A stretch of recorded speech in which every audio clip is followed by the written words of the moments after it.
नमस्कार, मैं हूं आपके साथ अनुपम। केरल के एर्नाकुलम में धमाके के पीछे किसकी साजिश, ये विस्तार से आपको बताएंगे। नमस्कार, मैं हूं आपके साथ ऋषभ मणि त्रिपाठी।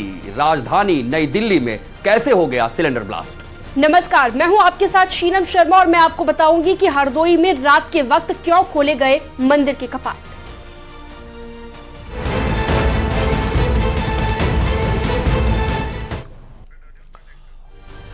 सबसे पहले बात कर रहे हैं, बड़ी खबर आ रही है महाराष्ट्र के भिवंडी में भीषण आग लगी है। केमिकल फैक्ट्री में आग लगी है। कई फीट तक आग की लपटें उठी हैं। इलाके में चारों तरफ धुआं ही धुआं दिखाई दे रहा है। शिव कंपाउंड में भीषण आग लगी है। पेट्रोल पंप के पीछे केमिकल फैक्ट्री है। ये तस्वीरें इस वक्त हम आपको दिखा रहे हैं। दमकल की 3 गाड़ियां मौके पर पहुंची हैं। भिवंडी शहर के रैनाल इलाके में भारत पेट्रोल पंप के पीछे शिव कंपाउंड के केमिकल के गोदाम में आग लगी है। आग घटनास्थल पर भिवंडी शहर के दमकल की 3 गाड़ियां पहुंच चुकी हैं और आसपास की गाड़ियों को भी बुला लिया गया है। आग इतनी विकराल है कि धुआं 4 से 5 किलोमीटर दूर से भी दिखाई दे रहा है।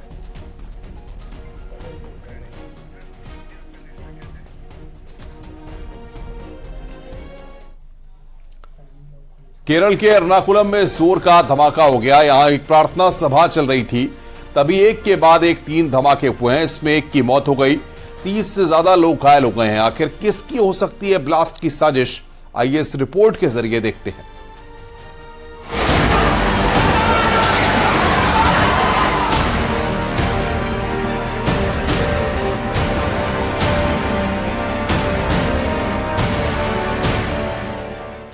केरल के एर्नाकुलम में सुबह करीब 9:30 बजे की यह वारदात है, जब कलामसेरी के कन्वेंशन सेंटर में एक प्रार्थना सभा चल रही थी। किसी को कुछ समझ में आता इससे पहले ही जोर का ब्लास्ट होता है, जिसके बाद चीख पुकार मच जाती है।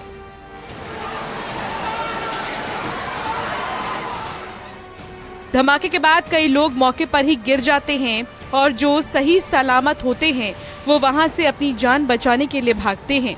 बताया जा रहा है कि एक के बाद एक 3 धमाके हुए, जिसके बाद तो मौके पर अफरा तफरी मच गई। पुलिस भी हरकत में आई और घायल लोगों को अस्पताल में भर्ती किया गया। प्रत्यक्षदर्शियों के मुताबिक धमाका हॉल के बीच में हुआ है। जिस हॉल में यह धमाका हुआ उसकी क्षमता 2000 लोगों की है और कहा जा रहा है कि धमाके के समय यहां पर 100 से ज्यादा लोग मौजूद थे। यहोवा के साक्षियों की प्रार्थना के दौरान ये धमाके हुए हैं। यहोवा के साक्षी ईसाई धर्म का एक संप्रदाय है जिसकी धार्मिक मान्यताएं अलग होती हैं। धमाके के पीछे की असली वजह क्या है, धमाके के पीछे किसकी साजिश है, जांच एजेंसियां इसकी पड़ताल में जुट गई हैं। अभी 2 दिन पहले फिलिस्तीन के समर्थन में मल्लापुरम में रैली निकाली गई थी और इस रैली के दौरान हमास नेता का वर्चुअल संबोधन भी हुआ था। धमाके का कनेक्शन इसको जोड़कर भी देखा जा रहा है।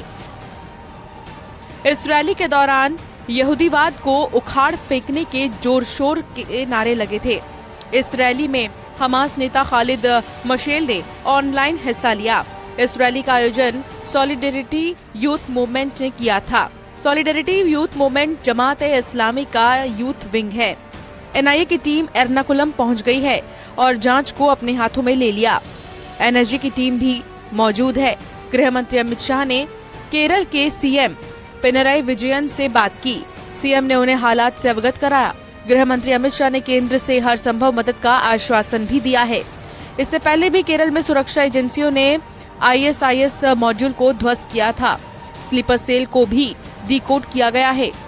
ऐसे में अब जांच एजेंसियों पर निर्भर है कि वो जल्द से जल्द इस धमाके के सच को बाहर लाएं। Bureau report, news 18।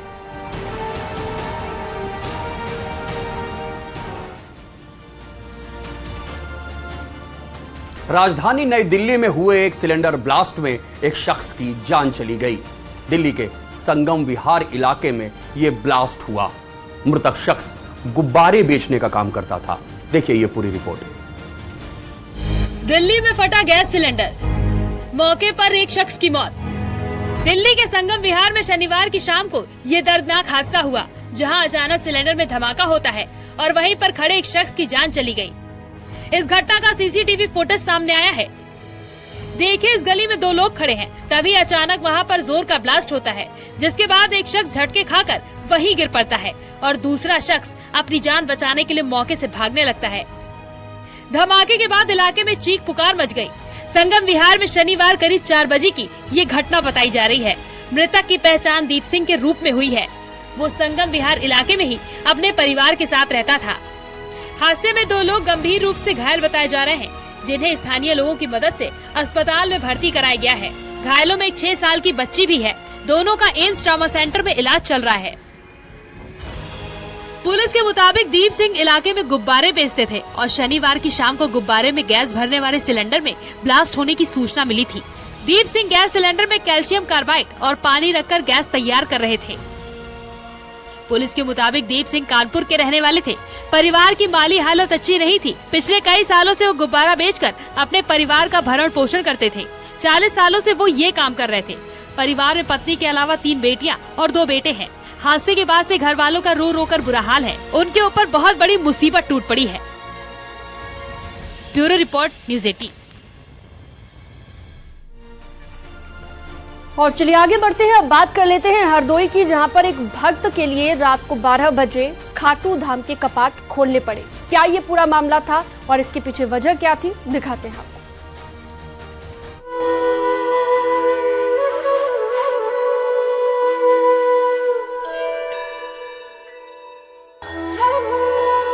इंसान मुसीबत में होता है तो सबसे पहले वो ईश्वर को ही याद करता है। अमूमन भगवान के द्वार श्रद्धालुओं के लिए हमेशा खुले रहते हैं, लेकिन मंदिरों की परंपरा होती है कि शयन आरती के बाद रात में कपाट बंद हो जाते हैं, जिससे कोई मंदिर में नहीं जा पाता। लेकिन हरदोई में आधी रात के बाद एक भक्त के लिए खाटू श्याम मंदिर के कपाट खोलने पड़े।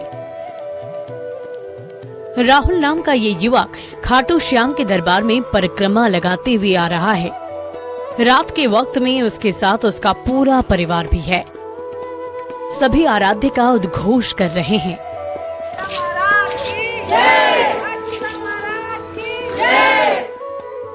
राहुल जैसे ही खाटू श्याम के दर पर पहुंचा, मंदिर के दरवाजे बंद थे। अब सवाल था कि दर्शन कैसे किए जाएं? ऐसे में दर्शन करना मुश्किल होता जा रहा था। उसके बाद मंदिर कमेटी के सामने राहुल ने अपनी बात रखी, अपनी परेशानी बताई, जिसके बाद मंदिर कमेटी ने रात में मंदिर के कपाट खोलने की इजाजत दे दी।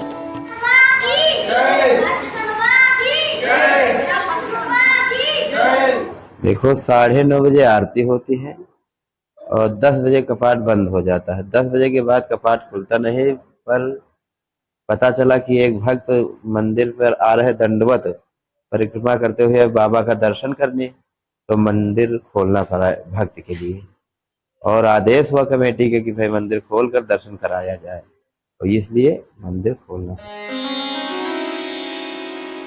दरअसल राहुल की मां बीमार थी। उन्होंने खाटू श्याम जी महाराज से मनोकामना मांगी थी।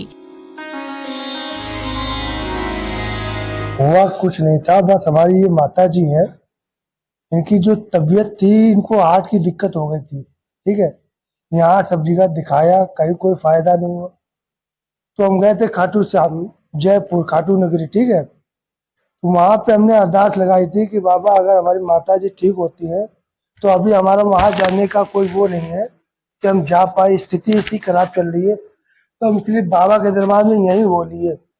अब रहने वाले बाबा मंदिर के हैं, नाम राहुल भारती।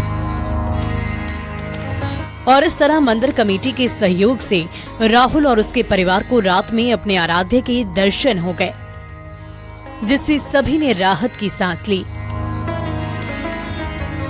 राहुल का मानना है कि खाटू श्याम जी के चमत्कार की वजह से ही उनकी माता जी की तबीयत में सुधार आ गया है। हरदोई से न्यूज़ 18 के लिए आशीष मिश्रा की रिपोर्ट।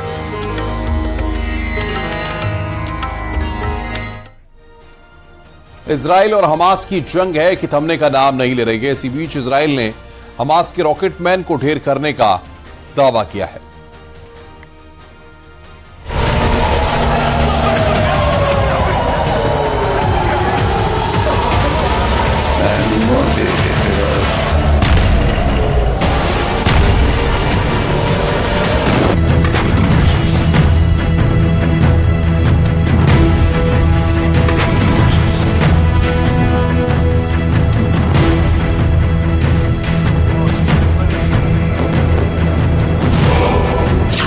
मारा गया हमास का रॉकेटमैन अब्दुल्ला। वहीं दूसरी तरफ इजरायल ने ईरान को धमकी देते हुए कहा है कि अगर गाजा युद्ध में ईरान कूदा तो पूरे ईरान को राजधानी तेहरान में दफन कर देंगे।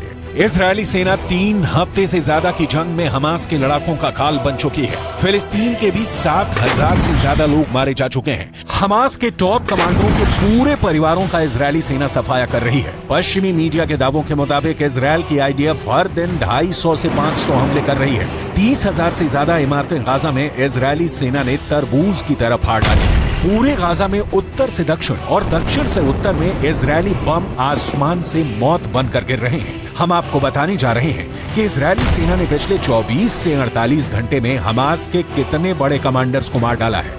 हमास के ठिकानों, कमांड सेंटर, सुरंगों और रॉकेट लॉन्चर्स को इजरायली सेना पूरी तरह से तबाह कर रही है। आईडीएफ ने बताया है कि उनके हमले में हमास का रॉकेटमैन हसन अल अब्दुल्ला मारा गया है। उत्तरी गाजा से इजरायल की तरफ दागे जाने वाले रॉकेट्स की जिम्मेदारी अब्दुल्ला के पास थी। इजरायली खुफिया एजेंसी शिन बेत ने आईडीएफ को उसके ठिकानों की जानकारी दी थी। न्यूयॉर्क टाइम्स के मुताबिक कुछ ही घंटों में इजरायली सेना ने दक्षिणी गाजा में 48 जगहों पर एयर स्ट्राइक की है। लगभग 24 घंटे पहले इजरायली सेना ने हमास के 5 सीनियर कमांडरों को मार गिराया है। इनमें हमास इंटेलिजेंस का डिप्टी हेड शादी बारूद भी शामिल है। वो इजरायल पर हमला करने वाले हमास के पॉलिटिकल विंग के लीडर याया सिनवार के साथ मिलकर काम करता था। इसके अलावा हमास का बटालियन डिप्टी कमांडर इब्राहिम जाबदा भी मारा गया है, जो लगातार कई दिनों से इजरायली सेना पर पलटवार कर रहा था। इसके अलावा हमास का ही बटालियन कमांडर रिफत अब्बास भी इजरायल के हवाई हमलों में मारा गया है। जबकि हमास के सबसे माहिर कमांडरों में से एक तारिक मारूफ को भी इजरायली सेना ने खुफिया मिशन में मार गिराने का दावा किया है। मरेगा हमास, जीतेगा गाजा।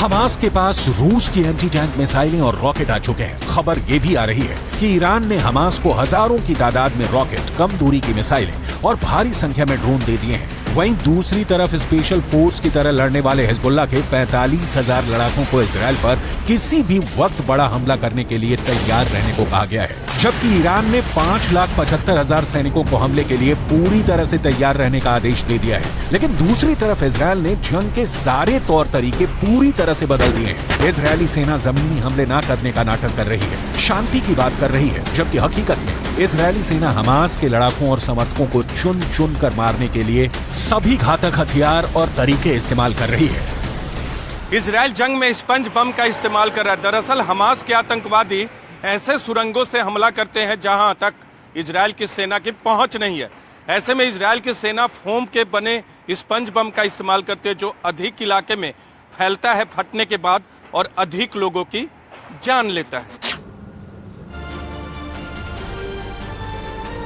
बुलेटिन में ब्रेक लेंगे, जल्द लौटते हैं कुछ और खबरों के साथ। खबरों का सिलसिला लगातार जारी है।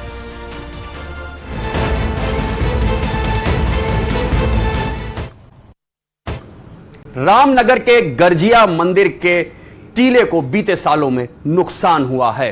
अब इसके चलते इस मंदिर के अस्तित्व पर खतरा मंडरा रहा है।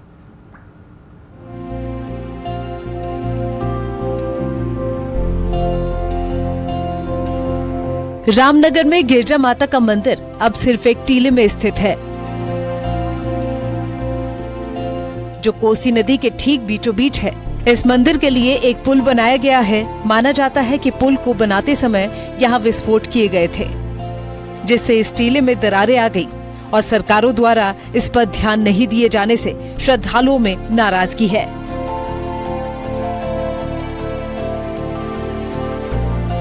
देखिए जी, लाखों लोगों की आस्था का केंद्र है गर्जिया मंदिर, और इस पे जो वर्षों से ये दरारें पड़ी हुई हैं और शीघ्र ही शीघ्र इसका जीर्णोद्धार होना चाहिए और इसमें एक सुरक्षा कवच लगाया जाना चाहिए ताकि वह आस्था का केंद्र हमारा बचा रहे।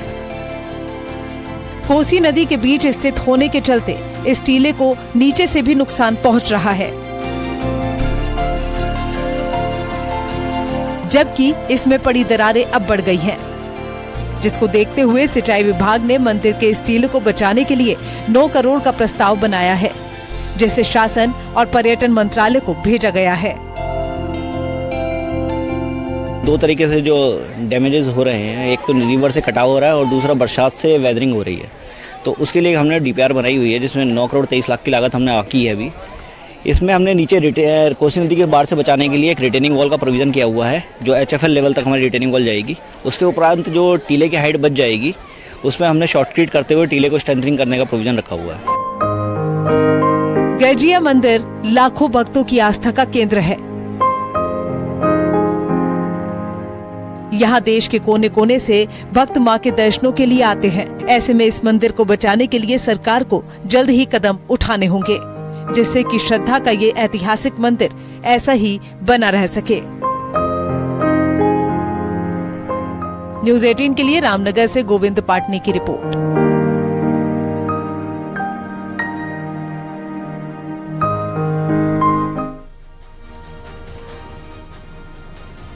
वक्त है छोटे से ब्रेक का। खबरों का सिलसिला लगातार जारी है। आप बने रहिए न्यूज़ 18